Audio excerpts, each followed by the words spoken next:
Para el año 1970 el desarrollo estabilizador había terminado, la economía mexicana se empezaba a tambalear y como mencioné en el video anterior, el Estado recurrió al dinero de sus ahorros, al endeudamiento y a la emisión de moneda para tratar de sobrellevar la situación.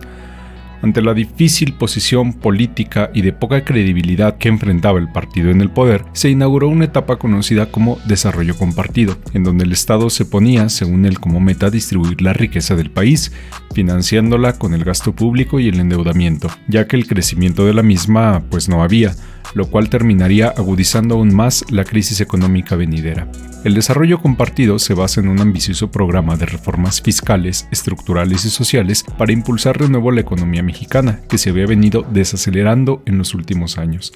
Sin embargo, ya era demasiado tarde, la caída del consumo llegó, por consecuencia se detuvo la producción de bienes y servicios y esto trajo como resultado la ausencia de inversión y como consecuencia lógica también el desempleo y la inflación.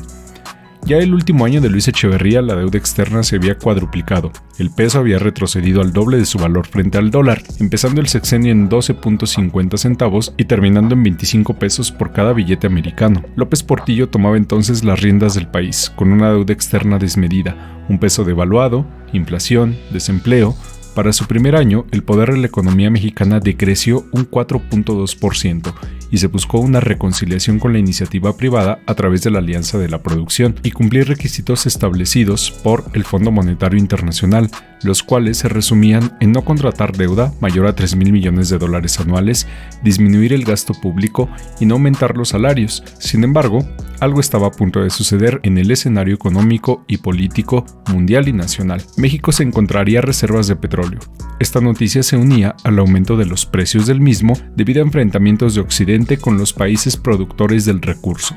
Así, López Portillo ignoró sus anteriores compromisos y comenzó el despilfarro, utilizando de hecho la famosa frase de «preparémonos para administrar la abundancia». México se colocó como el sexto productor de petróleo a nivel mundial, y para impulsar la extracción del recurso, el país recurrió a deuda externa, además de volver a la economía dependiente del hidrocarburo. A partir de su segundo año de gobierno, la economía crecía a niveles del 8% anual y comenzó un proyecto faraónico de creación de infraestructura, basado en la venta de barriles de petróleo.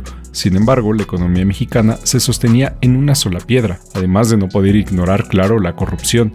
Pronto caerían los precios del petróleo y los intereses de la deuda subieron, sumiendo al país en una crisis sin precedente. Así culminaban 2 sexenios que trajeron el nacimiento de las gordas estadísticas de pobreza a México. Se confirmaba el abandono del campo y el abandono de los sectores vulnerables también en las ciudades.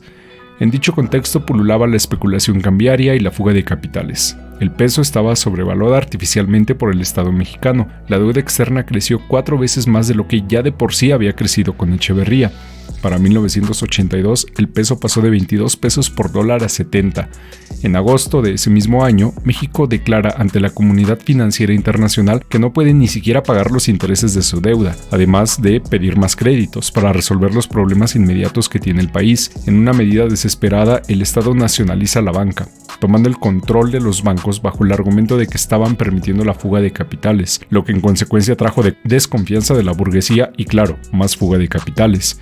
El malestar social crecía y en 1980 el Estado para colmo imponía el IVA. El malestar fue todavía mayor cuando 2 años después los trabajadores vieron cómo se les descontaban 3 días de labores con la finalidad de indemnizar a la banca recién nacionalizada. El sexenio cerraba con el desprestigio de la figura presidencial. Si bien la sociedad mexicana había estado acostumbrada al autoritarismo y a la falta de democracia priista, había algo en lo que sí confiaban y era el manejo económico que habían tenido sobre el país. Pero eso se había terminado. México se enfilaba a una terrible crisis económica, fenómeno que se repetiría también en América Latina y que los historiadores llamarían la década perdida.